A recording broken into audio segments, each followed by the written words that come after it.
अन्ततः युएईलाई 1 रनले पराजित गर्दै नेपालले शानदार सुरुवात गरेको छ सुपर 6 को। नमस्कार, स्वागत छ तपाईलाई खेलकुद धमाकामा। नेपाली टोलीलाई धेरैभन्दा धेरै बधाई छ। दिपेन्द्र सिंह एरी नायक बन्दा नेपालले युएई माथि 1 रनको झिनो अन्तरले जित हाता पारेको छ। मुटु ढुकढुक बनाउँदै खेल अन्ततः जिती छाडे।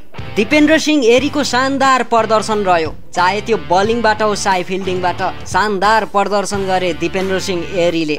बलिङमा केही समय सङ्घर्ष गर्नु परेको नेपाली टोलीले अन्ततः मध्य इनिङ्स पछि खेलमा फर्किने प्रयास गर्यो र सफल पनि भयो। अन्तिम समयसम्म पनि अब के हुने हो भन्दै जित नेपालको पक्षमा परेको छ। नेपाली टोलीलाई धेरैभन्दा धेरै बधाई छ। तपाईले खेल हेर्नुभएको थियो भने कुन चाहिँ मोमेन्ट तपाईलाई बेसरी मन पर्यो त? तलको कमेन्ट बक्समा उल्लेख गरिदिनु होला। कुन चाहिँ विकेट जाँदाखेरि तपाईँ अति खुसी हुनुभएको थियो? तलको कमेन्ट बक्स खुला छ, लेखिदिनु होला। अनि बधाई पनि भनिदिनु होला नेपाली टोलीलाई यो शानदार सुरुवातको लागि। एउटा बलियो दावेदार मानिएको युएईलाई पाखा लगाएको छ नेपालले, जसबाट नेपालको खातामा फेरि पनि 2 अङ्क थपिन पुगेको छ।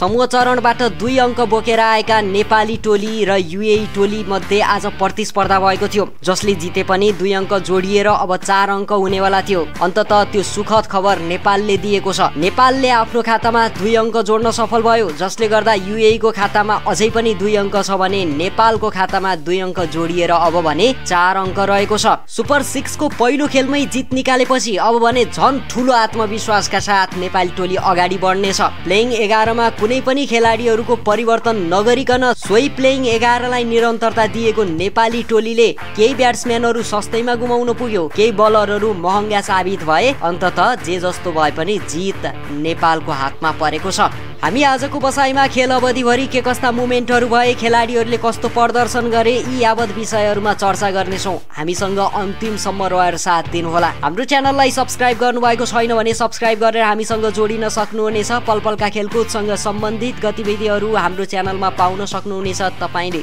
यो भिडियोलाई एक लाइक अवश्य गर्नुहोला। अब भने लागौँ विषयवस्तुतिरै।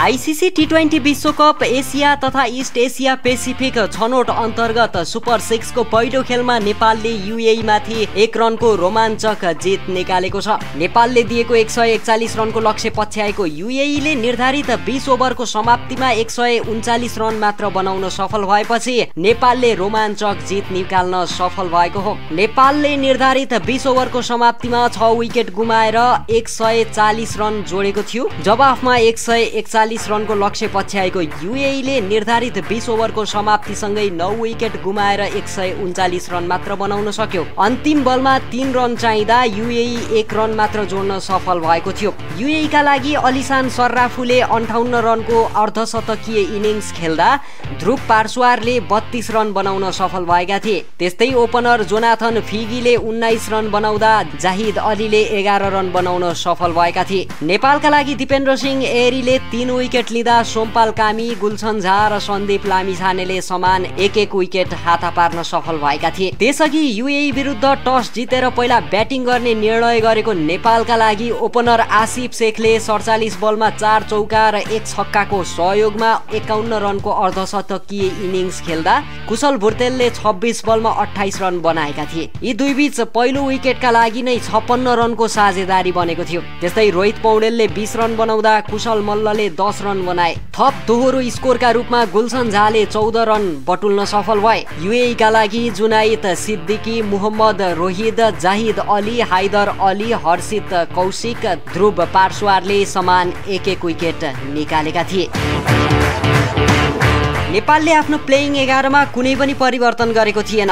जुन प्लेइङ 11 ले समूह चरण जिताएको थियो त्यही प्लेइङ 11 लाई लिएर अगाडि बढेको थियो नेपाल। धेरैको आशा थियो मध्यक्रमका ब्याट्सम्यान कुशल मल्ललाई परिवर्तन गरिनेछ, आदिल आलम अन्सारीलाई प्लेइङ 11 मा भित्राइनेछ भन्ने, तर कोच, कप्तान र टिमले त्यो आवश्यकता ठानेनन्।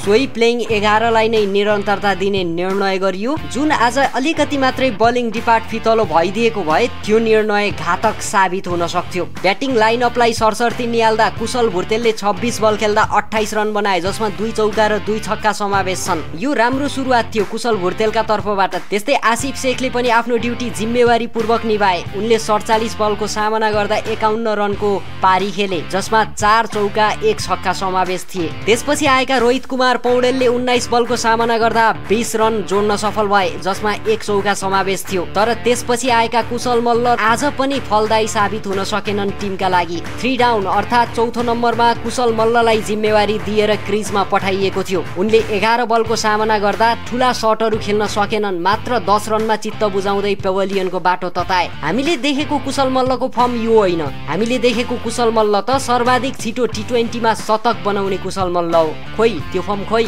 अब पनि पाएको मौकालाई सदुपयोग गर्न नसक्दा कुशल मल्ललाई कति दिन हेर्ने, कति दिन टिममा पालो दिने, कति दिन टिममा राख्ने, यो प्रश्न उठ्नु जायज छ। बेन्चमा पालो कुरेर बसेका आदिल आलम अन्सारी जस्तो बलिङ र ब्याटिङको माध्यमबाट टिमलाई सघाउ पुर्याउन सक्ने खेलाडीहरूलाई कहिले भित्र्याउने टिममा, अब यो प्रश्न पनि गर्नुपर्ने जरुरी छ। दिपेन्द्र सिंह एरीले ब्याटिङबाट राम्रो गर्न सकेनन्। उनले 2 बलको सामना गर्दा 1 रनमै चित्त बुझाउनु परेको थियो, तर बलिङ र फिल्डिङबाट उनी पनि शानदार फर्किएका थिए। टिमको जितमा आज दिपेन्द्र सिंह एरी नै नायक बने। उनको योगदान ठूलो छ। त्यस्तै गुलशन कुमार झाले आजभोलि के खाएका छन् थाहा छैन, तर उनले पाएको जिम्मेवारी भने शानदार पूर्वक निर्वाह गरिरहेका छन्। उनले युएई विरुद्धको खेलमा पनि जम्मा 5 बलको सामना गरे, तर अन्य ब्याट्सम्यानहरूको तुलनामा उनी सर्वाधिक टिमका लागि महत्त्वपूर्ण साबित हुँदै गइरहेका छन्। 5 बलको सामना गर्दा 2 चौका र 1 छक्काको मद्दतमा 14 रन बनाउन सफल भए गुलशन कुमार झाले। उनलाई फिनिसिङको रोलमा पठाइएको थियो र उनले त्यो फिनिसिङको रोल मैले के गर्नुपर्छ भन्ने बुझेर क्रिजमा गएको देखिन्छ र त्यो शानदार पूर्वक निर्वाह पनि गरेका छन्। गुलशन झाको जुन स्टेटमेन्ट अहिले भाइरल भइरहेको छ, वर्ल्ड कपका लागि 3 सिट होइन 2 सिट खाली छ, किनकि 1 सिट नेपालले बुक गरिसक्यो। त्यो स्टेटमेन्टलाई साँचो बनाउन उनले हर प्रहर प्रयास गरिरहेका छन्। यता सन्दीप जोराले 4 बलको सामना गर्दा 4 रन नै बनाएर नट आउट रहे भने सोमपाल कामीले 6 बलको सामना गर्दा 6 रन नै बनाउन सफल भएका थिए। सन्दीप जोराले पनि फिल्डिङ राम्रै गरेका छन्। उनले क्याच पनि लिन सफल भएका थिए नेपालका लागि। बलिङ तर्फ ललित नारायण राजवंशीले जम्मा 2 ओभर बलिङ गरे, जसमा 1 ओभरमा उनी खर्चालु साबित भए, तर 1 ओभर भने मेडन ओभर राख्दै उनले किफायती बलिङ गरेकै मान्न सकिन्छ। 2 ओभरमा उनले 15 रन खर्चिएका छन्। सोमपाल कामीको कुरा गर्नुपर्दा 3 ओभर बलिङ गरेका सोमपालले 19 रन खर्चिएर 1 विकेट हाता पारेका थिए। सोमपालले सबैभन्दा सुरुमै युएई का कप्तान मोहम्मद वासिमलाई पेभिलियनको बाटो देखाइदिएका थिए। 1.5 ओभरमा युएई को स्कोर 2 रन हुँदा उनले मोहम्मद वासिमलाई पेभिलियन फर्काएका हुन्। त्यस्तै गरी दिपेन्द्र सिंह एरीले 4 ओभरको स्पेल गर्दै गर्दा 22 रन खर्चिएर 3 विकेट हाता पार्न सफल भए। नन्दन यादवको कुरा गर्दा उनी अलिकति खर्चालु साबित भए। 3 ओभर बलिङ गर्दा 31 रन खर्चिएका थिए नन्दनले। यता गुलशन कुमार झाले 4 ओभरको स्पेल पुरा गर्दै गर्दा 22 रन खर्चिएर 1 विकेट हाता पार्न सफल भएका थिए। त्यस्तै सन्दीप लामिछानेले पनि सुरुवाती ओभरहरूमा रन मात्रै दिने, विकेट नलिने बलर पो हुने उनकी भन्ने चिन्ता भइरहँदा एकाएक उनी खेलमा फर्किए, जसले गर्दा उनले गरेको पहिलो बलमा रन आउटको रूपमा दिपेन्द्र सिंह एरीले राहुल चोपडालाई पेभिलियनको बाटो देखाइदिए। त्यसपछि सन्दीप लामिछानेद्वारा गरिएको दोस्रो बलमा बसिद हमिदलाई बोल्ड आउटको शिकार बनाउँदै पेभिलियन फर्काइदिए। उनलाई डक आउट गरिएको थियो।